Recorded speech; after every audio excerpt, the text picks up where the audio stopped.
제4강 행정법의 일반 원칙. 수익적 행정행위가 수익자의 귀책 사유가 있는 신청에 의해 행하여졌다면 그 신뢰의 보호 가치성은 인정되지 않는다. 행정청의 견해 표명이 정당하다고 신뢰한 데에 대하여 그 개인에게 귀책 사유가 있더라도 신뢰 보호의 원칙이 적용된다. 신뢰가 보호할 만한 것인가는 정당한 이익 형량에 의한다. 사후에 선행 조치가 변경될 것을 사인이 예상하였거나 중대한 과실로 알지 못한 경우 또는 사인의 사위나 사실은폐 등이 있는 경우에는 보호 가치가 있는 신뢰라고 보기 어렵다.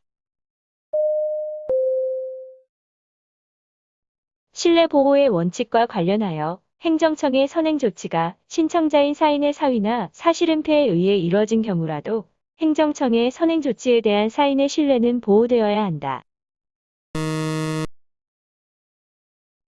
공적 견해 표명을 신뢰한 자가 사실은폐 등 적극적 부정행위를 하지 않는 한 귀책 사유가 인정되지 않는다. 수익적 행정처분의 하자가 당사자의 사실은폐에 의한 신청행위에 기인한 것이라면 당사자는 그 처분에 관한 신뢰이익을 원용할 수 없다.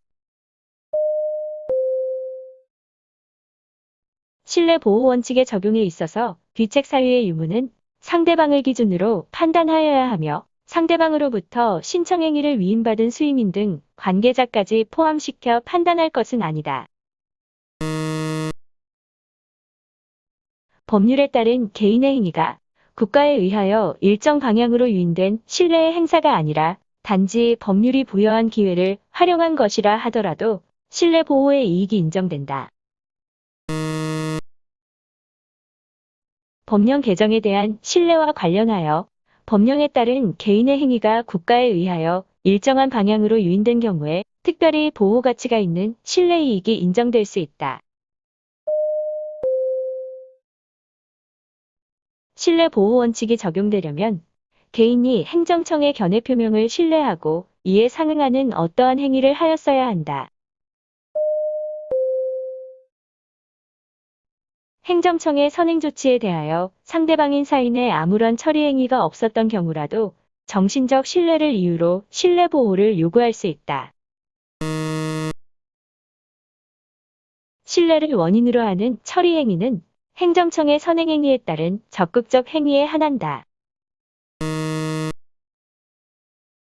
행정청의 선행 조치와 무관하게 우연히 행해진 사인의 처리 행위도 신뢰 보호의 대상이 될 수 있다.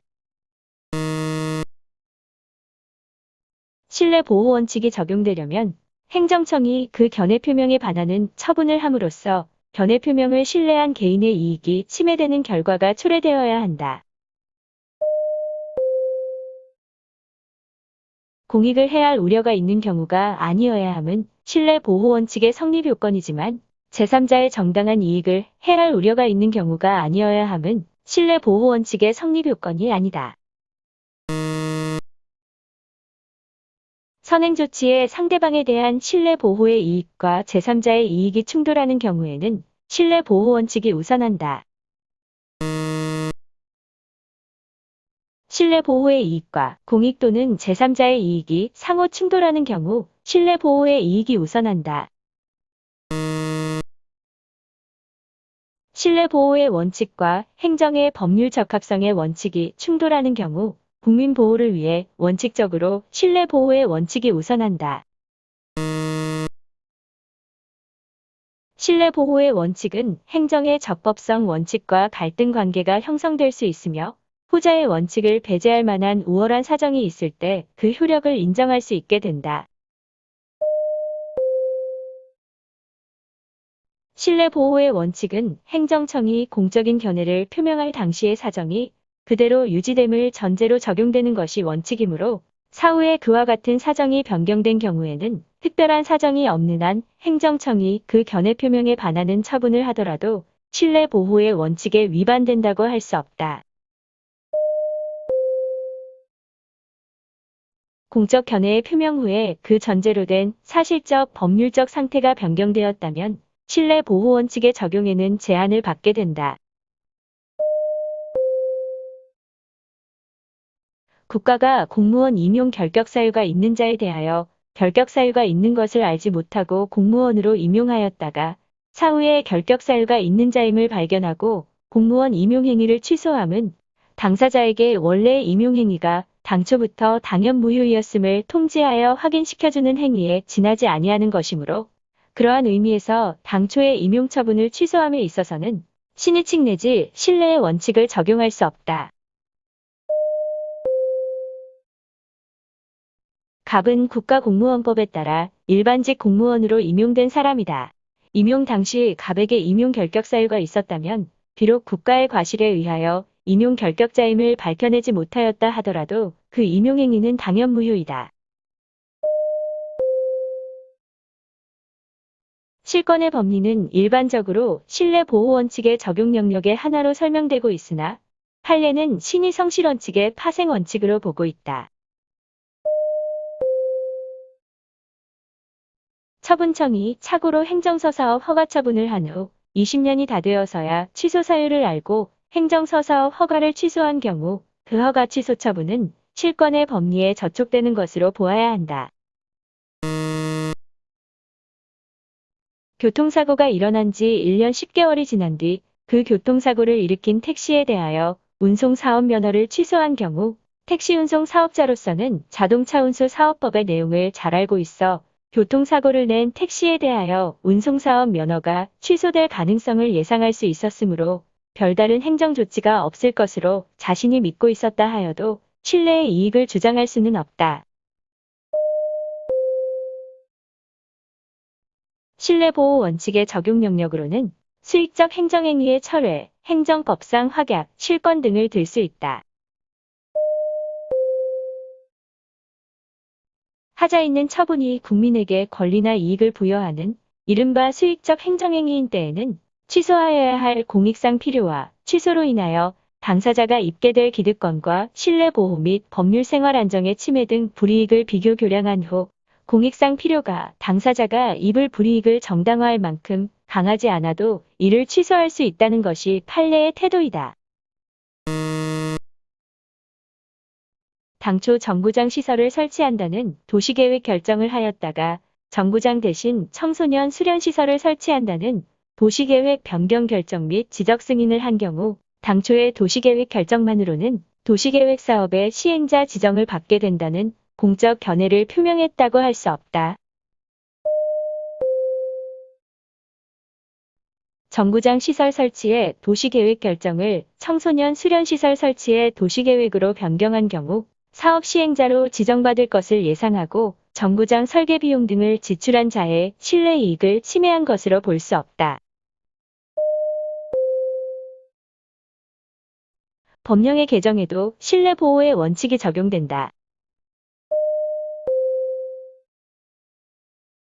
법령 개폐에 있어서 신뢰 보호 원칙의 위반 여부는 한편으로는 침해받은 신뢰 이익의 보호 가치, 침해의 중한 정도, 신뢰 침해의 방법 등과 다른 한편으로는 새 입법을 통해 실현코자 하는 공익 목적을 종합적으로 비교 형량하여 판단하여야 한다.